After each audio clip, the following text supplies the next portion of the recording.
이시안의 읽은 척 책방. 안녕하세요. 성신여대 겸임교수이자 지식편의점 시안책방의 주인 이시안입니다.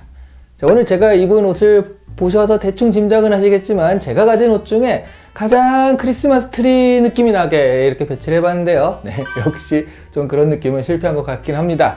제가 크리스마스 시즌에 거기에 걸맞게 책을 하나씩은 꼭 소개하려고 노력하고 있습니다.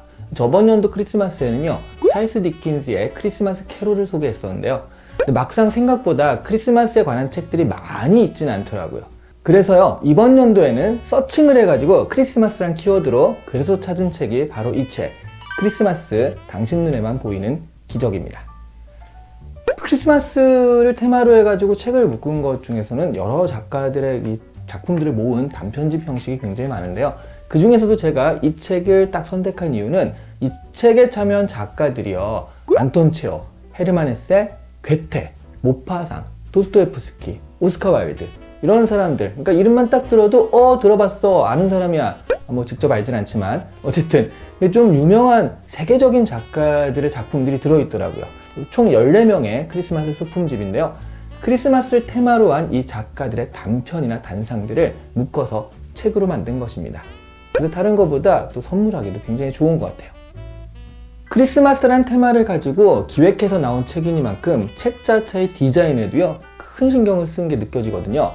책이 굉장히 예쁘잖아요. 이렇게 되게 예쁘고 한 손에 딱 들어오게 되어 있는데 앞에 그런 크리스마스 카드 같은 그런 느낌이라고 보시면 돼요. 여기 띠지에 보면 to from 해가지고 이렇게 써 있어요. 그래서 카드처럼 갖다가 이름 써서 선물하라 라고, 그렇게 활용하라 라고 유도하고 있는 책입니다.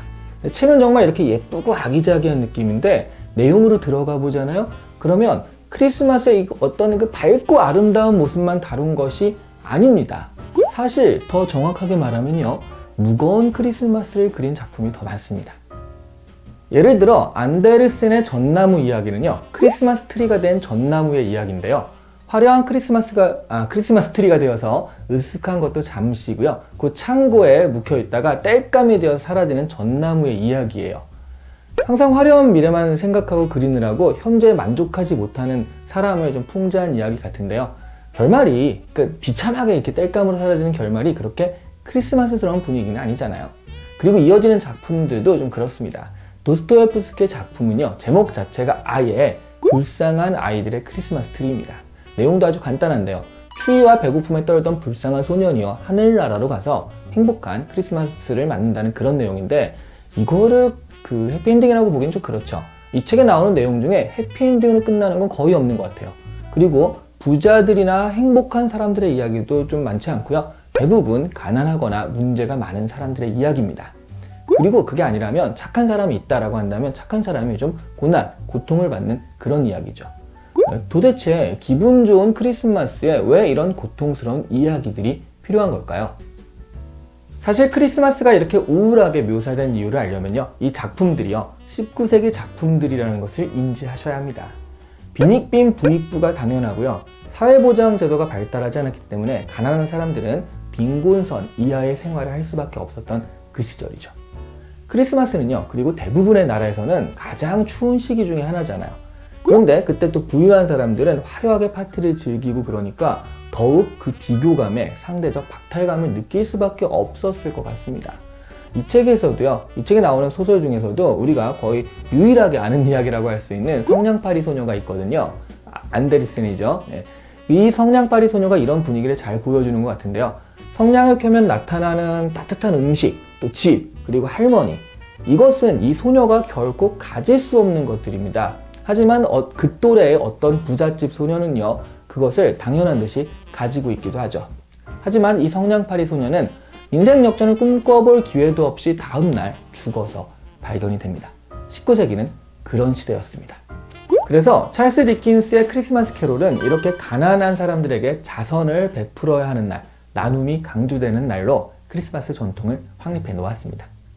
이 크리스마스 캐롤 이후로 오늘날의 크리스마스는 뭔가 훈훈한 분위기가 넘치는 그런 날의 이미지를 가지고 있잖아요. 근데 이따만 해도요, 아직 그런 이미지가 정확히 형성된 것은 아니기 때문에 다양한 크리스마스의 느낌들이 소개가 됩니다. 19세기의 여러 크리스마스의 느낌이라고 보시면 돼요. 저는 개인적으로 여기에 열거된 굉장히 명성 있는 작가들의 작품도 좋지만요, 가장 좋았던 연구예요. 아달베르트 슈티프터, 이름도 어렵죠. 아달베르트 슈티프터의 얼음절벽이었습니다. 겨울왕국 아니에요. 네, 얼음절벽이었어요.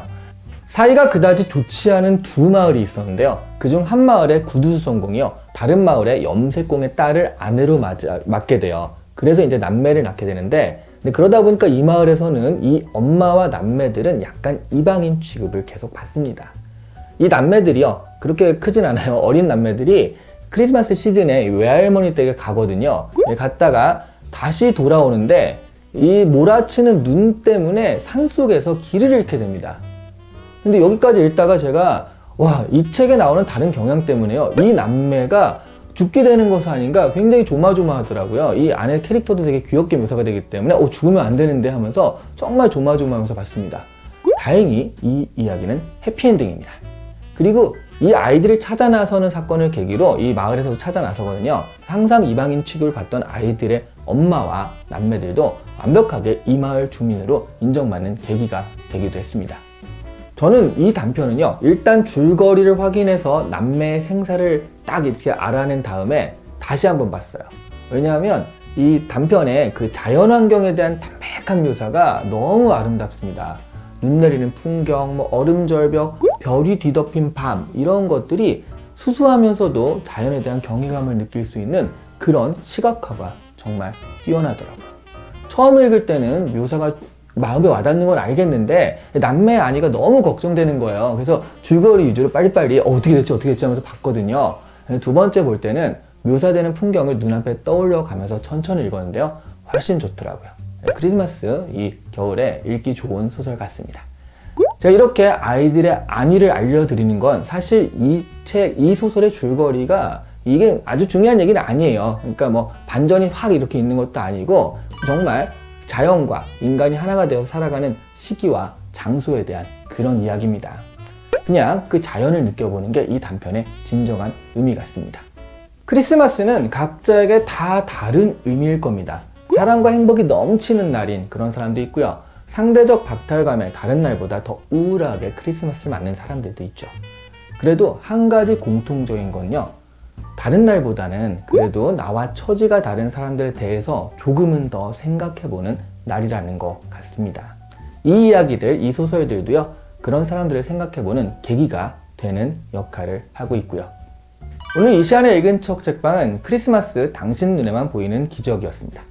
지구인 여러분, 마음으로만 좋아요와 구독을 주셔서 제 눈에만 보이게 만들지 마시고요, 현실적으로, 물리적으로 꾹 버튼을 눌러주셔서 모든 사람들이 이 시안 책방을 알게 해주시길 바랍니다. 온누리에 전해야죠. 감사합니다. 그나저나 이 옷 이거 이게 무슨 크리스마스, 너무 이상하긴 했죠. 네, 그래도 성의입니다. 성의. 정성스럽게 이렇게 크리스마스 트리처럼 이렇게 한 거예요. 메리 크리스마스입니다. 맞다. 근데 메리 크리스마스가 이 크라이스트 마스잖아요. 그래서 약간 그 종교적인 색채를 띈다고 얼마 전부터 한 2010년 전서부터는 해피 할러데이라는 말을 많이 쓰죠. 좀 종교적인 색채를 뺀다고요. 해피 할러데이. 근데 사실은 해피 할러데이도 약간 할리가 들어가니까, 홀리가 들어가니까 그것도 약간 종교적이다라고 해서 윈터 페스티벌 이런 말을 이제 쓰기도 하는데요. 그래도 뭔가 아직은 메리 크리스마스가 좀 더 그 정감이 있고 맞는 인사 같기도 합니다. 자, 메리 크리스마스, 해피 할러데이.